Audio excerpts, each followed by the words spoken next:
ఓం శ్రీవిద్యాం జగతాం ధాత్రీం సృష్టిస్థితిలయేశ్వరీం నమామి లలితాం నిత్యాం మహాత్రిపురసుందరీం.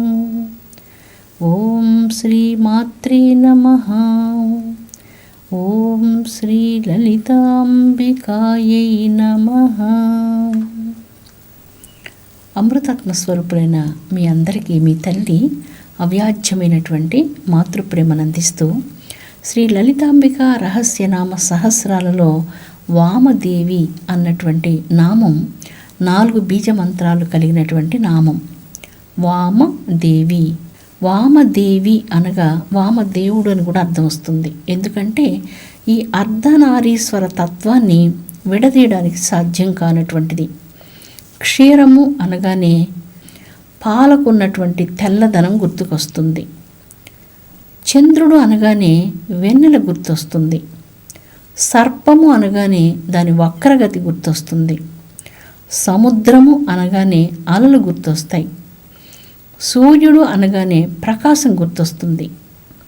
ఇలాగా ఒక పదాన్ని మనం చెప్పగానే దానికి సంబంధించినటువంటి ఆ ప్రసిద్ధమైనటువంటి లక్షణం మనకి ఎలాగ గుర్తు వస్తుందో ఇక్కడ వామదేవి అనగానే వామదేవుడు వస్తున్నాడు.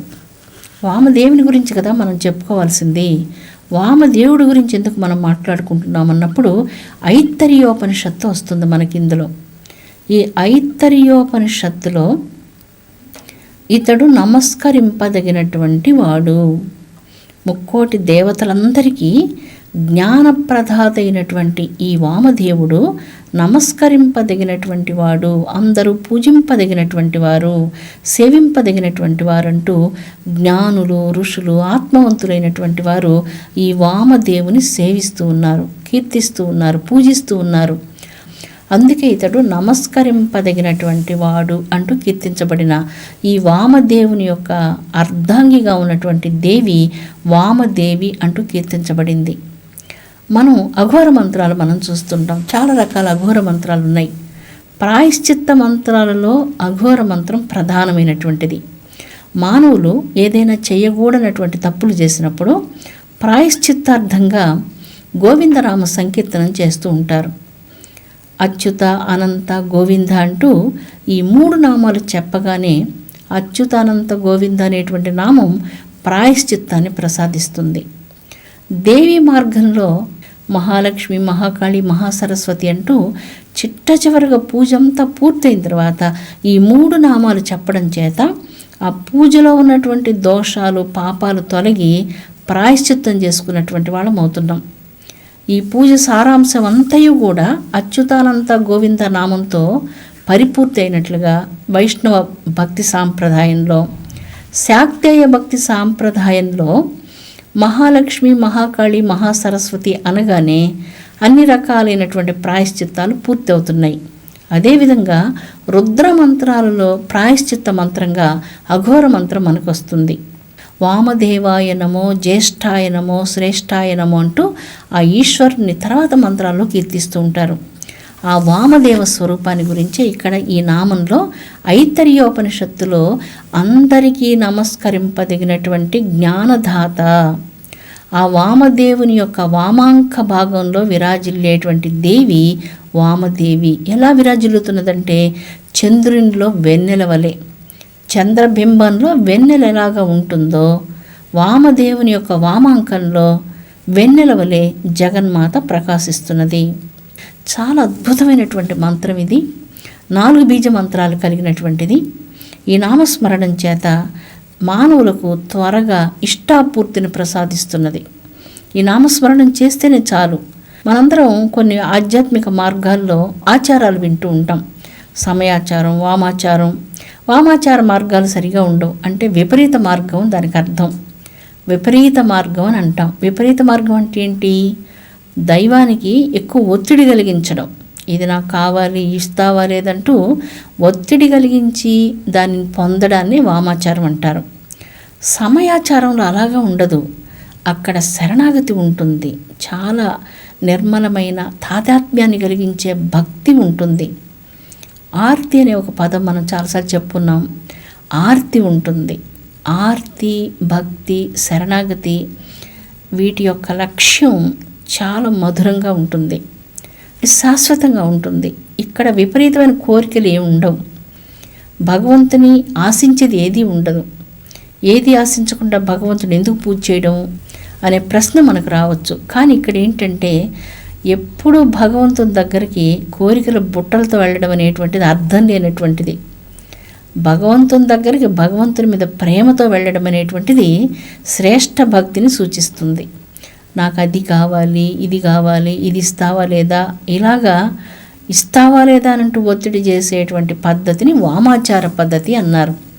అలాంటి వామాచార పరాయణి కూడా దేవి.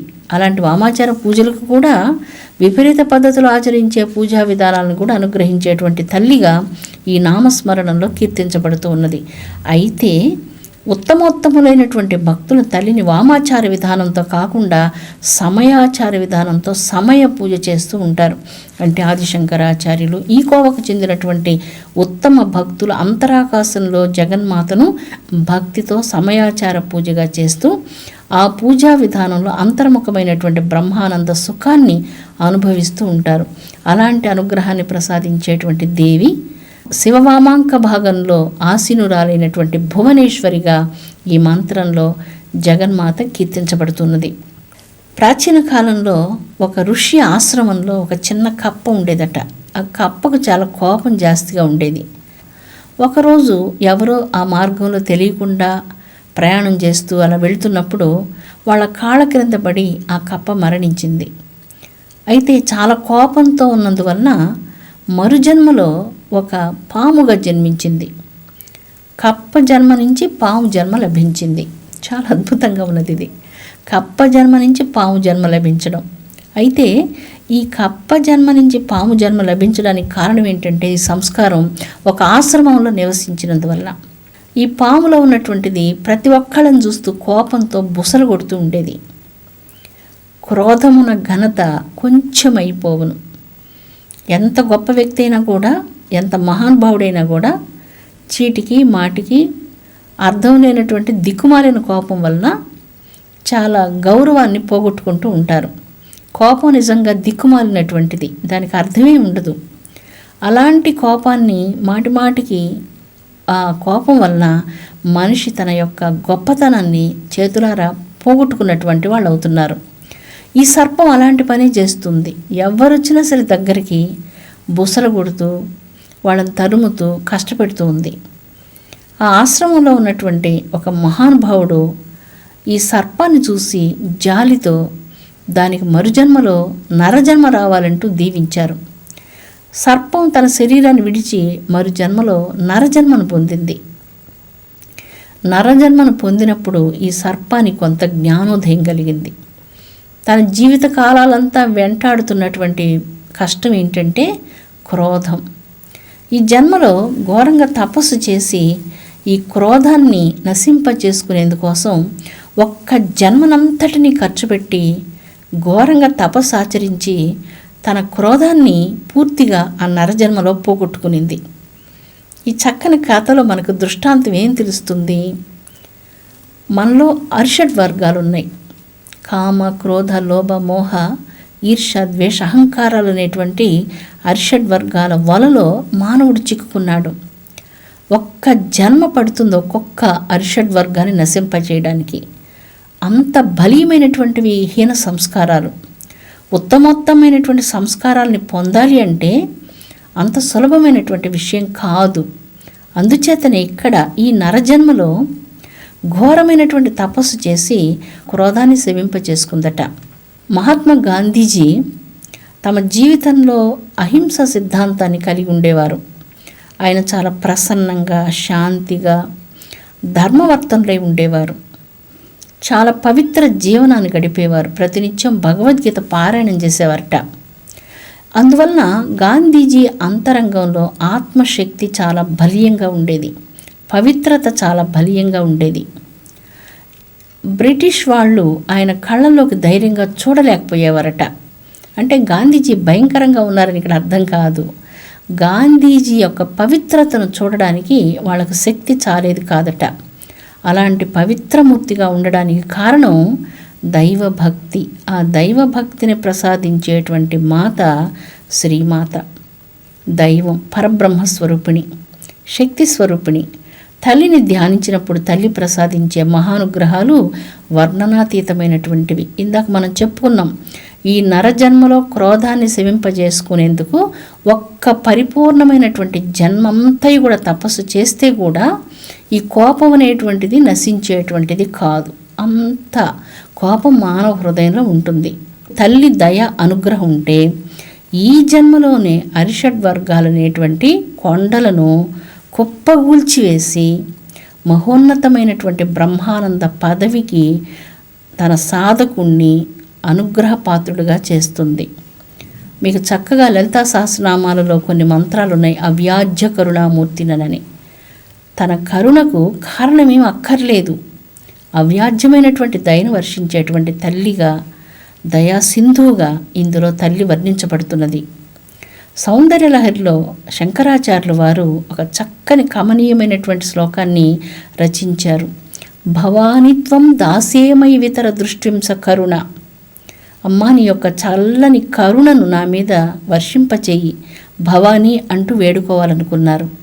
అయితే ఆ భక్తుడికి ఇంత పెద్ద మాటలు మాట్లాడలేకపోతున్నాడు. అందువలన తల్లి ఆ అంతరంగిక భావాన్ని గ్రహించి దిశసి నిజ సాయుజ్య పదవీం ముకుందర బ్రహ్మేంద్ర స్ఫుటమకుట నీరాజిత పదాం. చాలా అద్భుతంగా లోకజనని తన భక్తుడు ఏది అడగాలనుకున్నాడో అడిగిన దానికంటే అధికాధికమైనటువంటి ఫలాలను ప్రసాదించేది.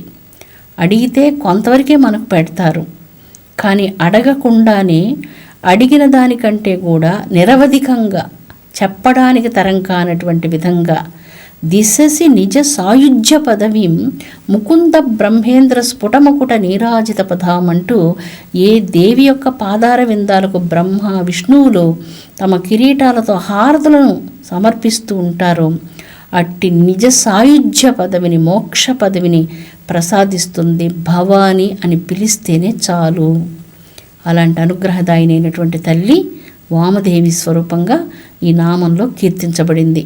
వామదేవుని యొక్క వామాంకంలో అతి సుందరమైన శరీర లావణ్యంతో ప్రకాశించేటువంటి దేవిగా, వామదేవిగా, దుర్గాదేవిగా ఈ జగజ్జనని ఈ యొక్క నామంలో కీర్తించబడుతూ ఉన్నది.